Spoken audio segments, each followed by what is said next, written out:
Welcome back to Bobblehead George. Today we're going to be checking out the National Museum of Civil War Medicine in Frederick, Maryland. So join us for another lesson on the road.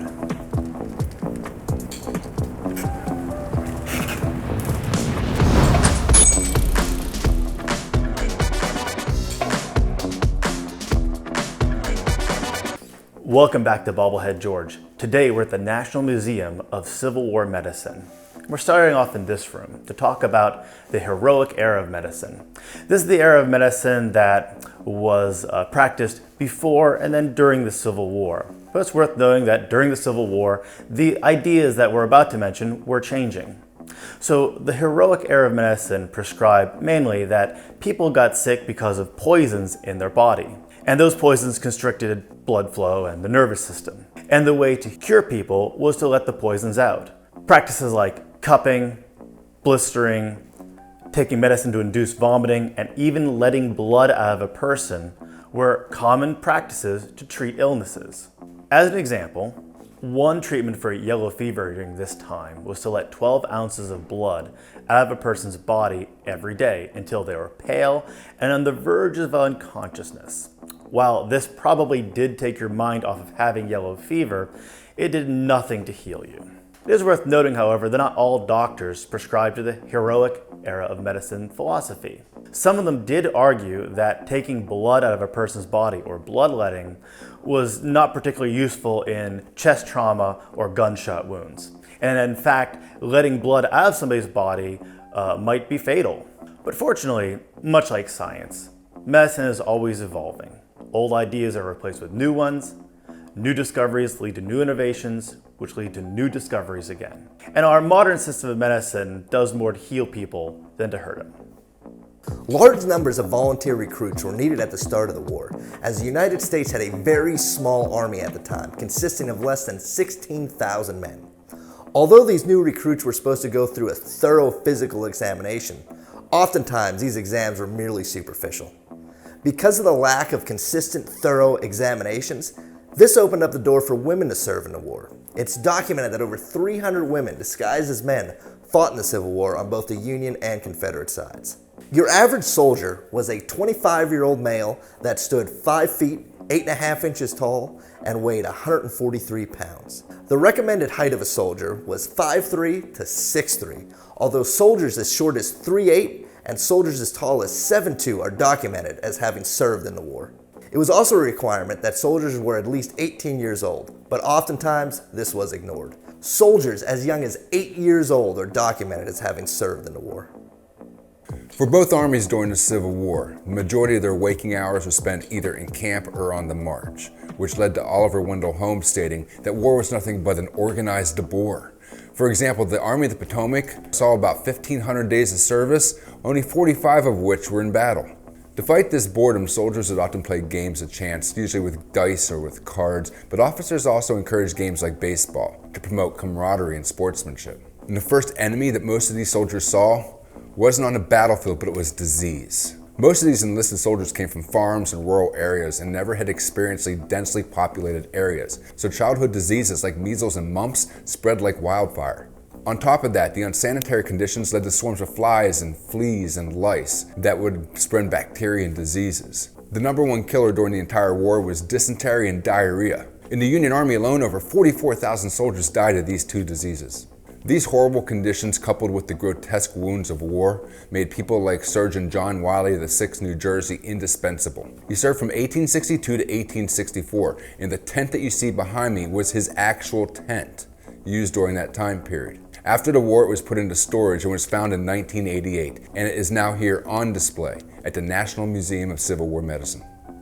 If you've ever taken a ride in an ambulance, then you probably have one very important man to thank for those services.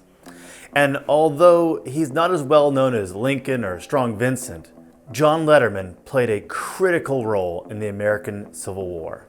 And here at the National Museum of Civil War Medicine, they have a whole wall dedicated to John Letterman.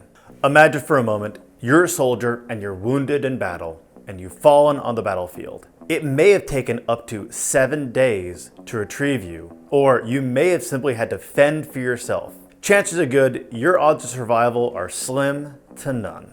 John Letterman realized this and was given free rein to overhaul and change the way soldiers received care on the battlefield. Letterman started the very first ambulance corps, a system of training men to act as stretcher bearers, field medics, and wagon operators to help remove men from the battlefield and take them to field dressing stations. He also introduced a system of triage, which is identifying which men need to be seen and treated right away and which men can be treated later on. Letterman also introduced a system that comprised of 3 stations. First is a field dressing station, which is typically found on the battlefield behind some cover, a tree or a rock. Beyond that, soldiers would have been taken to a field hospital. That was probably a barn converted into a makeshift hospital. That's probably what the mural behind me is showing. And then the third level of care is an actual hospital where soldiers will be taken from the field hospital to a proper hospital in a bigger town or city. The system Letterman introduced was so successful in saving lives, it was officially adopted by the U.S. Army through an act of Congress in 1864. Clara Barton is most widely known for distributing much-needed medical care on the battlefield during the American Civil War and for founding the American Red Cross in 1881. But a lesser-known aspect of her career is that she helped create and found the Missing Soldiers Office, which helped find information on missing soldiers from the American Civil War. Inquiries would come into her office on the 3rd floor of her boarding house in Washington, D.C.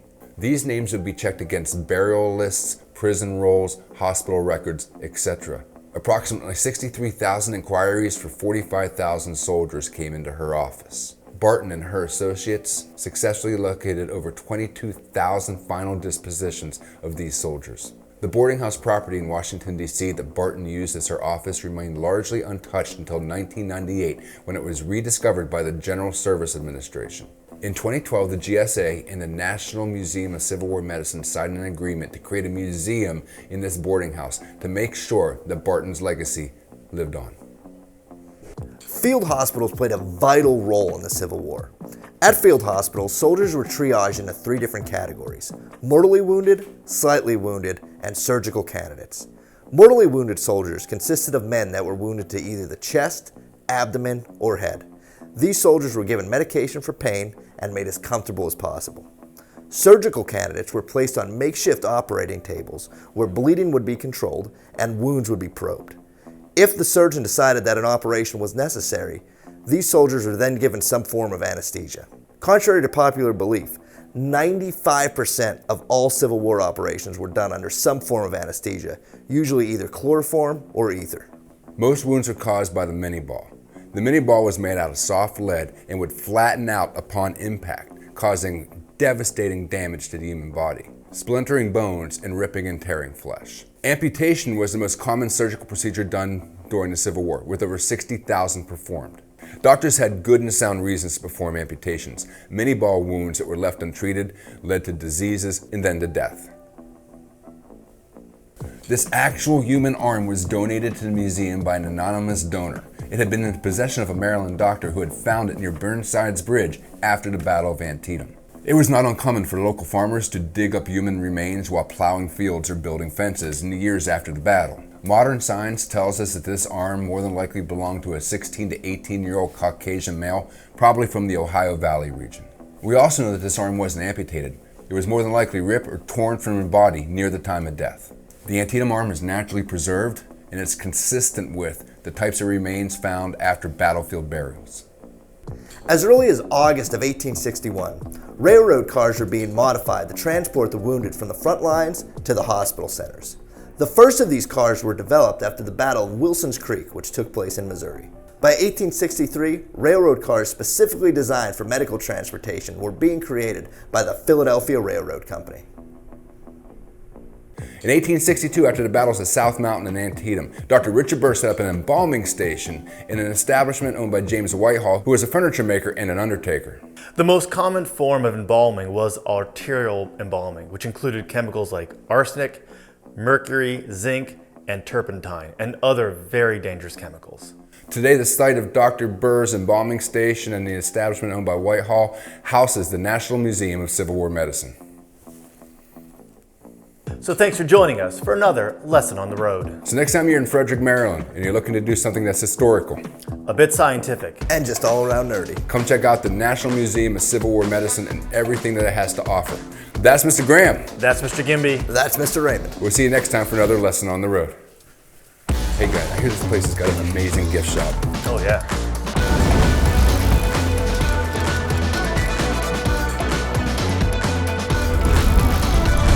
Organized events that would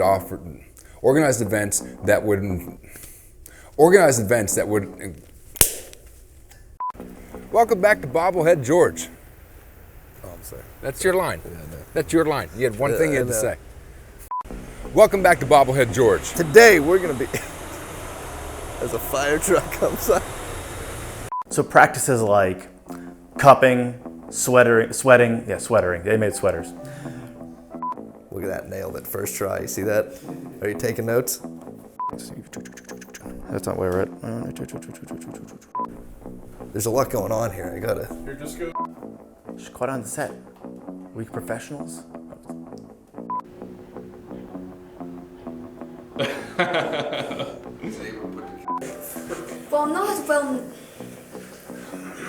Well, here comes the actual actor, guys. Oh, good. I can leave.